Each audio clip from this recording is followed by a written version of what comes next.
Ito na siya. Ready to keep na to. Ayan. Maraming salamat mga kabayan. At mayroon naman tayong ulam for today.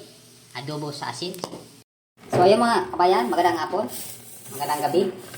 So ayan, dito naman tayo sa kusina. Ako pala si Kuya Utoy, Cooking Bicol. Ito mga kabayan, mayroon naman tayong lulutuin ulam for today. Mag-aadobo tayo sa, ayan, mag-aadobo tayo sa asin. Mag-aadobo tayo ng baboy sa asin. Ayan, nagbili pala ako ng karne. 3/4 yung nabili kong karne. Ayan, adobuhin natin ito lahat. So, ugasan muna natin ng mabuti. So ayan, kung hindi ka pa nakapag-subscribe sa YouTube channel ko, subscribe ka na para update ka sa mga susunod kong video. Maraming pong salamat.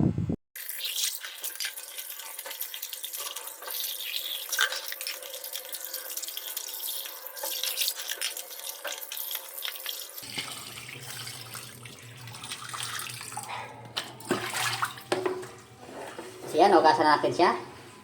Itabi muna natin.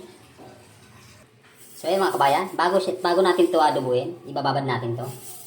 Yan. Ganito yung technique para sa pag-adobo ng adobo sa asin. Ayan.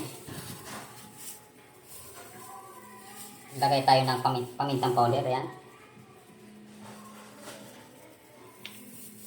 At bawang.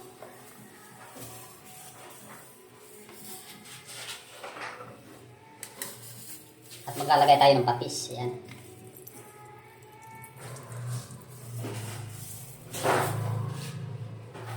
At i-mix lang natin ito.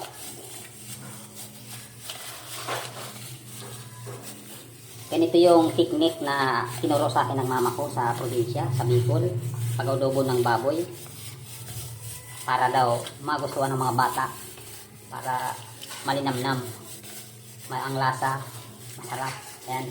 Ganito yung luto ng mama ko sa probinsya mga kabayan. Kaya ito, lulutuin ko ngayon. Ayan, na-mix na natin siya. Ayan.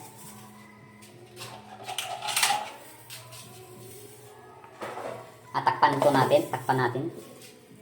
Ibababad ko ito ng 30 minutos bago ko lulutuin ng adobo. So ayan mga kabayan. Ito yung gagamitin natin na isang buong bawang. Ayan. Tsaka isang large na sibuyas. Ayan. Umpisa na natin itong gayatin.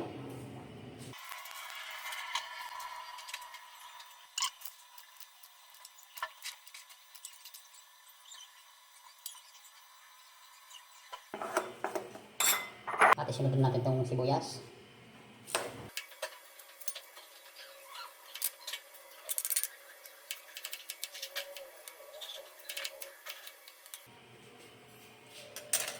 So yan, nakahitan natin yung sibuyas sa bawang.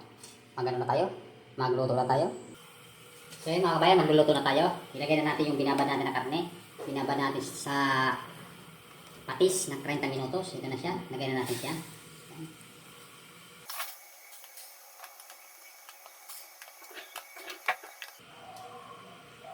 Lalagay tayo ng asin.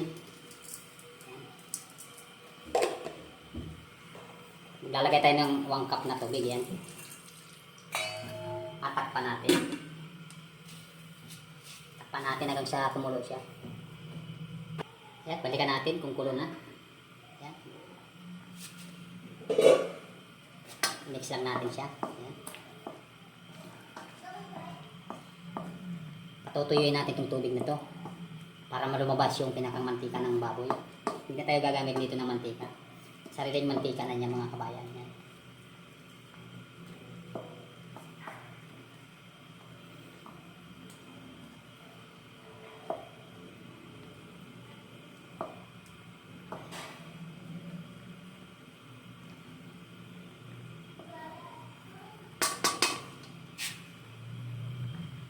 So yan, tingnan natin kung tuyo na ba siya. So yun. Wala na yung tubig. Bale, lang siya, yung pinakang katas ng adobo. Ayan.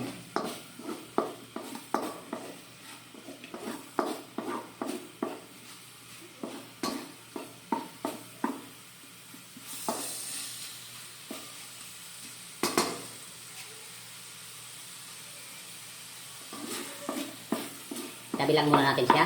Igigisa natin yung yung bawang, sibuyas, gisa natin. Yan, maglalagay tayo konting mantika, yan.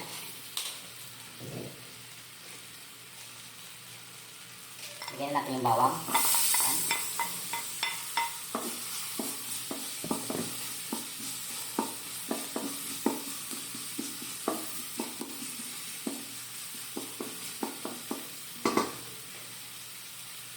At ilagay na natin yung sibuyas.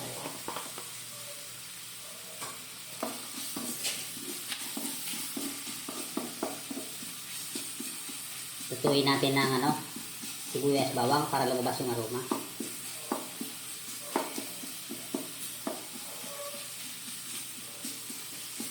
Yan, luto na yung sibuyas, bawang, lumabas na yung aroma niya. I-mix na natin siya. Baka masunugan tayo. Yan.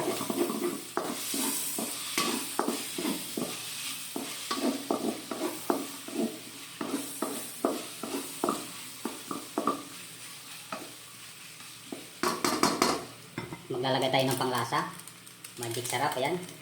Nasa inyo kung anong gusto nyo ilagay yung panglasa. Ayan. At maglalagay pa rin tayo ng pamintang durog. Ayan. Ayan natin siya.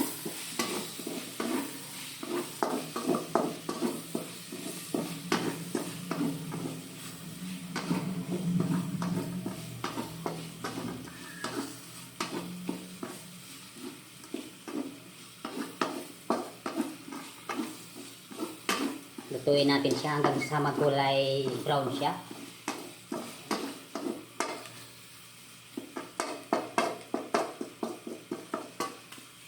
Napakabango. Lumabas na yung aroma ng sibuyas, nakabawang.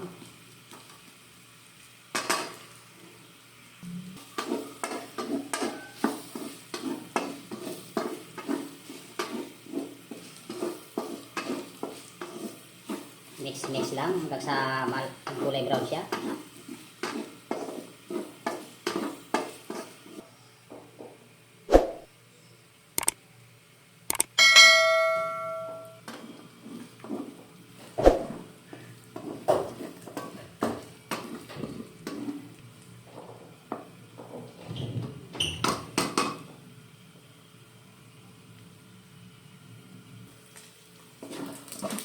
So ayun mga kabayan, luto na yung adobo sa asin natin. Ayan. Pulang-pula na siya. Ayan.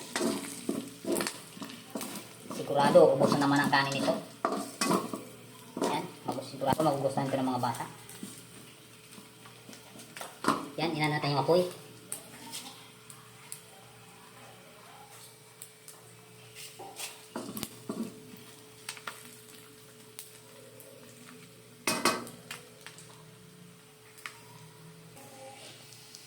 Ayan, luto na siya.